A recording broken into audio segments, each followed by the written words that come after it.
يا أيها الذين آمنوا استعينوا بالصبر والصلاة يا أيها الذين آمنوا استعينوا بالصبر والصلاة إن الله مع الصابرين ولا تقولوا لمن يقاتل في سبيل الله أموات ولا تقولوا لمن يقاتل في سبيل الله أموات بل أحياء ولكن لا تشعرون ولنبلونكم بشيء من الخوف والجوع ونقص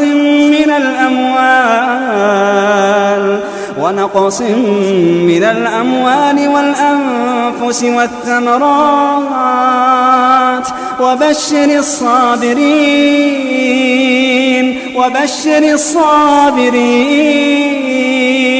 الذين إذا أصابتهم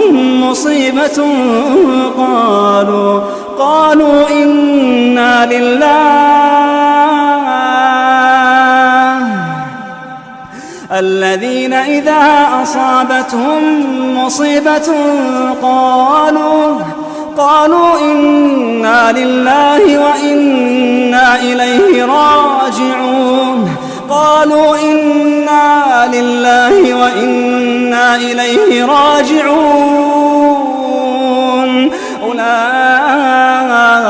أولئك عليهم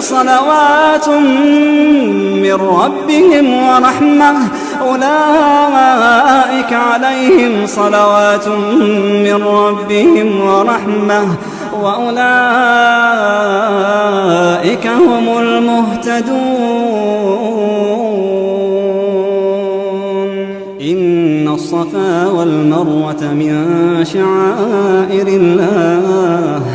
فمن حج البيت أو اعتمر فلا جناح عليه أن يطوف بهما ومن تطوع خيرا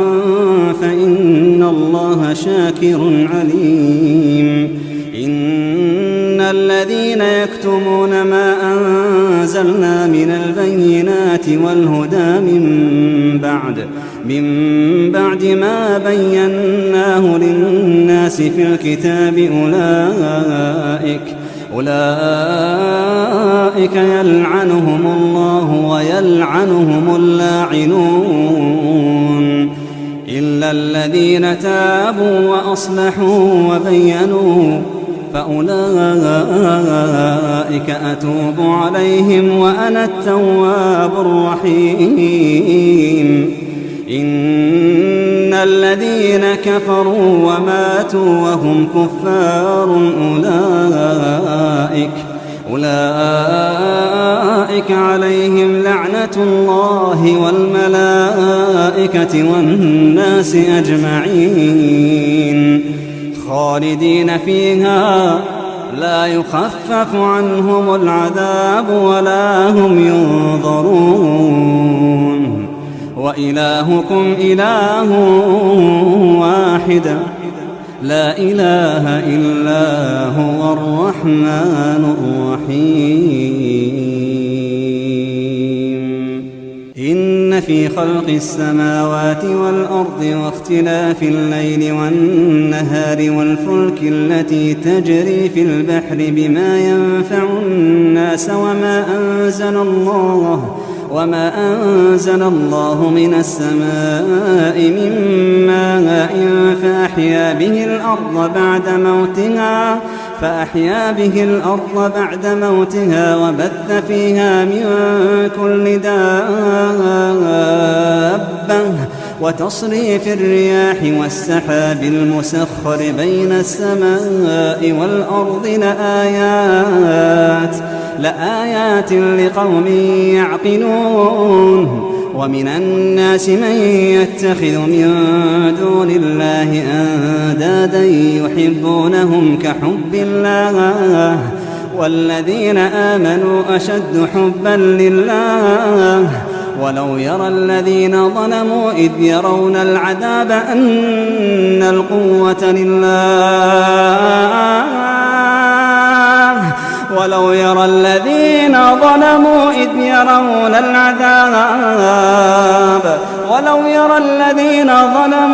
يرون العذاب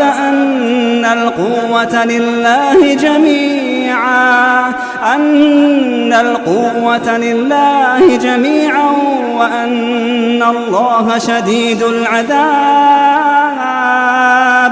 إذ تبرأ الذين اتبعوا من الذين اتبعوا ورأوا العذاب